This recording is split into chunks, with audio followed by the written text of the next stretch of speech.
अरे गजब हो गया, गजब हो गया। इस अजगर ने तो जगन्नाथ जी को पकड़ लिया। अब क्या होगा? सुबह सुबह गांव के बाहर इतना शोर क्यों मच गया है? लोग लाठियां लेकर दौड़ रहे हैं, कोई रस्सी खींच रहा है, कोई चिल्ला रहा है, अरे बचाओ बचाओ। भीड़ के बीच में एक मासूम गाय जमीन पर गिरी हुई है। उसकी आंखों में डर है, शरीर कांप रहा है और उसके चारों तरफ लिपटा है एक विशाल अजगर, धीरे धीरे अपनी पकड़ कसता हुआ। गाय की सांस तेज हो रही है, जैसे हर पल आखिरी हो। उसी भीड़ में कोई कांपती आवाज में कहता है, हे जगन्नाथ, आज बचा लो। और यहीं से कहानी बदलती है, क्योंकि जहाँ गौ माता की पीड़ा होती है, वहाँ भगवान जगन्नाथ केवल मंदिर में नहीं रहते, वहीं उसी क्षण करुणा जागती है, लीला शुरू होती है। अजगर अब पूरी ताकत से गाय के शरीर को जकड़ चुका है। उसकी मोटी देह जैसे लोहे की रस्सी बन गई हो। हर कुंडली के साथ गाय की कराह और तेज हो जाती है। गांव के लोग पास जाने से डर रहे हैं। कोई कहता है, अगर अजगर ने पलटकर काट लिया तो। तभी कुछ साहसी युवक आगे बढ़ते हैं, हाथ में लाठियां, रस्सियां, लेकिन चेहरे पर डर साफ है। कोई अजगर की पूंछ पकड़ता है, कोई सिर की तरफ बढ़ने की कोशिश करता है, मगर वो विशाल सर्प एक झटके में सबको झटका दे देता है। भीड़ में अफरा तफरी है, कोई रो रहा है, कोई हाथ जोड़कर आकाश की ओर देख रहा है। तभी एक बूढ़ी माँ की आवाज गूंजती है, बेटा, आज अगर कोई बचा सकता है तो वो हमारे जगन्नाथ ही हैं। और उसी पल जैसे हवा की दिशा बदलने लगती है। उस बूढ़ी माँ की बात सुनते ही माहौल कुछ बदल सा जाता है। वही लोग जो अभी डर के मारे पीछे हट रहे थे, अब एक दूसरे की तरफ देखने लगते हैं। किसी के होठ हिलते हैं, जय जगन्नाथ। धीरे धीरे ये नाम भीड़ में फैलने लगता है। कोई ऊंची आवाज में बोलता है, कोई मन ही मन। अजीब सी बात है, अजगर जो अब तक बेकाबू था, अचानक थोड़ा स्थिर हो जाता है। उसकी पकड़ ढीली तो नहीं, लेकिन उसकी फुफकार पहले जैसी नहीं रही। एक रेस्क्यू कर्मी हैरान होकर कहता है, अभी तो ये बिल्कुल नहीं रुक रहा था। उधर गाय की आंखों से आंसू बह रहे हैं, मानो वो बोल नहीं पा रही, लेकिन किसी को पुकार रही हो। और कहते हैं ना, जब प्रार्थना सच्चे मन से निकले तो भगवान देर नहीं करते, क्योंकि उसी समय कहीं दूर पुरी में भगवान जगन्नाथ की करुणा जाग उठती है। कहते हैं उसी क्षण पुरी में मंदिर का वातावरण कुछ अलग सा हो गया। सुबह की आरती का समय था, शंख की ध्वनि गूंज रही थी, दीपक जल रहे थे। तभी एक सेवक का हाथ अचानक रुक गया। उसने महसूस किया, आज मन कुछ व्याकुल है, दिल बिना कारण भारी हो रहा है। पास खड़े दूसरे सेवक ने धीरे से कहा, लगता है आज हमारे लाला को कहीं किसी की पुकार लगी है। जगन्नाथ जी मौन हैं, पर उनकी आंखों में करुणा है, क्योंकि वो सिर्फ पुरी के भगवान नहीं हैं। जहाँ कोई जीव पीड़ा में होता है, वहाँ उनका हृदय सबसे पहले पहुँचता है। उधर गांव में रेस्क्यू टीम को अचानक नई हिम्मत मिलती है, जैसे किसी ने उनके कंधे पर हाथ रख दिया हो।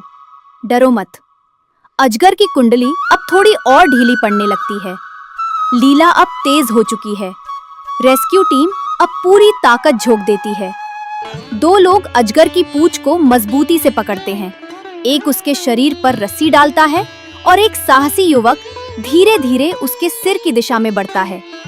हाथ कांप रहे हैं, सांसें तेज हैं, लेकिन मन में डर से ज्यादा अब भरोसा है। अजगर एक बार जोर से फुफकारता है, जैसे आखिरी चेतावनी दे रहा हो, मगर उसी पल उसकी पकड़ अचानक ढीली पड़ जाती है। गाय जमीन पर गिर पड़ती है, हाफ रही है, लेकिन जिंदा है। भीड़ में एक साथ आवाज उठती है, जय जगन्नाथ। कोई कहता है, आज ये इंसानों की जीत नहीं, करुणा की जीत है। और अजगर, वो बिना किसी को नुकसान पहुंचाए धीरे धीरे जंगल की ओर सरक जाता है, मानो किसी ने उसे भी आदेश दे दिया हो, अब छोड़ दो। उसी रात जंगल की ओर से जमीन को रगड़ती हुई एक भारी डरावनी आवाज सुनाई दी। ना ये फुफकार थी, ना दहाड़, बस सरकती हुई देह की खौफनाक आहट। कुत्ते जोर से भौंके और अचानक चुप हो गए। पक्षी फड़फड़ाकर उड़ गए, हवा तक जैसे थम गई। एक चौकीदार ने कांपते हाथों से लालटेन उठाई और बुदबुदाया, ये आवाज, ये तो पहले वाले अजगर से भी भयानक लग रही है। तभी झाड़ियों के बीच से एक विशाल साया बाहर निकला। देह पहले से कहीं ज्यादा मोटी, आंखों में आग और चाल में गुस्सा, मानो वो शिकार के लिए नहीं बल्कि बदला लेने आया हो। किसी के मुंह से डर के मारे निकल पड़ा, ये उसी अजगर का भाई है। उसकी दिशा सीधी गौशाला की ओर थी। गौ माता जैसे आने वाले संकट को भाप गई हो, बेचैनी से उठी। उसके गले की घंटी तेज तेज बजने लगी, घन घन घन। वो आवाज पूरे गांव में फैल गई। लोग घरों से बाहर निकल आए, लेकिन इस बार किसी के हाथ में लाठी उठी ही नहीं, क्योंकि डर हड्डियों तक उतर चुका था। एक बुजुर्ग की कांपती आवाज गूंजी, पिछली बार तो भगवान ने बचा लिया, पर अगर इस बार। और उसी पल अजगर का वो भाई फन उठाकर गौशाला के दरवाजे के सामने आ खड़ा हुआ। हवा में सन्नाटा और सांसों में घबराहट थी। सब समझ चुके थे, ये सिर्फ हमला नहीं, ये एक भयानक चेतावनी थी। अजगर का वो भाई गौशाला के सामने फन फैलाकर खड़ा था। उसकी सांसों की गर्म हवा तक महसूस हो रही थी और हर सांस के साथ जमीन हल्की सी कांप रही थी। लोग दूर खड़े थे, कोई पास जाने की हिम्मत नहीं कर पा रहा था। तभी अचानक एक झटके में वो अजगर गौशाला के अंदर घुस गया। गौ माता की घंटी बेकाबू होकर बजने लगी। उसकी डर से भरी रंभाहट ने सबका कलेजा चीर दिया। एक आदमी चीख पड़ा, अरे बाहर निकालो उसे! लेकिन कोई आगे नहीं बढ़ा, क्योंकि सब जानते थे ये अजगर पहले वाले से भी ज्यादा ताकतवर है। अगले ही पल अजगर ने अपनी मोटी देह गौ माता के चारों ओर लपेटनी शुरू कर दी। हर कुंडली के साथ उसकी सांस टूटने लगी, आंखें बाहर को उभर आईं, और इस बार कोई रस्सी, कोई लाठी काम नहीं आ रही थी। भीड़ में घबराहट फैल गई। कोई रोने लगा, कोई जमीन पर बैठ गया। एक माँ ने कांपते हुए हाथ जोड़ दिए, हे जगन्नाथ, अब की बार तो खुद आना पड़ेगा। और जैसे ही ये शब्द निकले, आसमान में बादल तेजी से घिरने लगे। हवा सीटी मारने लगी, मानो कुछ बहुत बड़ा होने वाला हो। अजगर की कुंडलियां अब पूरी तरह कस चुकी थीं। गौ माता की सांसें टूटने लगी थीं और उसकी रंबाहट धीरे धीरे कमजोर पड़ती जा रही थी। लोग ये दृश्य सह नहीं पा रहे थे। किसी ने आंखें बंद कर ली, कोई जमीन पर गिरकर रोने लगा। रेस्क्यू टीम भी दूर खड़ी थी, क्योंकि सब समझ चुके थे कि अब इंसानी ताकत बेकार है। तभी अजगर ने फन उठाकर जोर से फुफकारा, जैसे आखिरी वार से पहले चेतावनी दे रहा हो। उसी पल गौ माता का शरीर ढीला पड़ने लगा, मानो जीवन हाथ से फिसल रहा हो। एक बच्चे की सिसकती आवाज गूंजी, मां मर जाएगी। और ये सुनते ही पूरे गांव के हाथ अपने आप जुड़ गए। कोई ऊंची आवाज नहीं, कोई शोर नहीं, बस सैकड़ों दिलों से एक ही पुकार निकली, हे जगन्नाथ, अब देर मत करो। हवा अचानक और ठंडी हो गई। आसमान में तेज गर्जना हुई और लगा जैसे समय खुद थम गया हो, क्योंकि अब या तो चमत्कार होना था या सब कुछ समाप्त। जैसे ही सबको लगा कि अब कुछ भी नहीं बचा, उसी क्षण हवा की दिशा बदल गई। जो बादल अब तक डरावने लग रहे थे, उनकी गर्जना में अचानक एक अजीब सी गंभीर शांति घुल गई। अजगर, जो पूरी ताकत से कुंडलियां कसे हुए था, एक पल के लिए ठिठक गया। उसकी फुफकार रुक सी गई।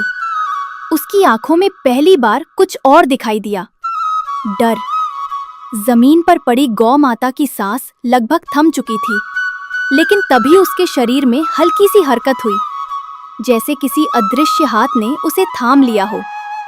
गांव के मंदिर की घंटी, जिसे किसी ने छुआ भी नहीं था, अपने आप बज उठी, धीमी, गहरी, गंभीर, घन घन। उस आवाज ने पूरे माहौल को जकड़ लिया। अजगर ने अचानक सिर उठाकर चारों ओर देखा, जैसे वो किसी को पहचान गया हो। कुछ लोग कांपते हुए पीछे हट गए। किसी के मुंह से बस इतना ही निकला, ये वही संकेत है। हवा में केसर और धूप की हल्की सी सुगंध फैल गई और ऐसा लगा जैसे कोई कह रहा हो, अब बहुत हो गया। लेकिन अभी भगवान दिखे नहीं थे, बस उनकी उपस्थिति सब महसूस कर रहे थे। और तभी जैसे धरती और आकाश के बीच का पर्दा हट गया हो, एक तेज प्रकाश फूटा, न आंखें चौंधियाने वाला बल्कि दिल को थाम लेने वाला। उसी प्रकाश के बीच स्वयं भगवान जगन्नाथ प्रकट हुए, नेत्रों में अपार करुणा लेकिन स्वरूप में अडिग शक्ति। अजगर का वो भाई जो अब तक मृत्यु बाट रहा था, एक झटके में पीछे सरक गया। उसने फुफकारने की कोशिश की, मगर आवाज गले में ही दब गई। भगवान का एक दृढ़ दृष्टिपात हुआ, न क्रोध न घृणा, बस धर्म का आदेश। अगले ही क्षण जैसे अदृश्य शक्ति ने अजगर को जकड़ लिया हो। वो तड़पा, छटपटाया और फिर निशब्द होकर धरती पर ढेर हो गया। उसकी कुंडलियां ढीली पड़ी और गौ माता मुक्त होकर गहरी सांस ले पाईं।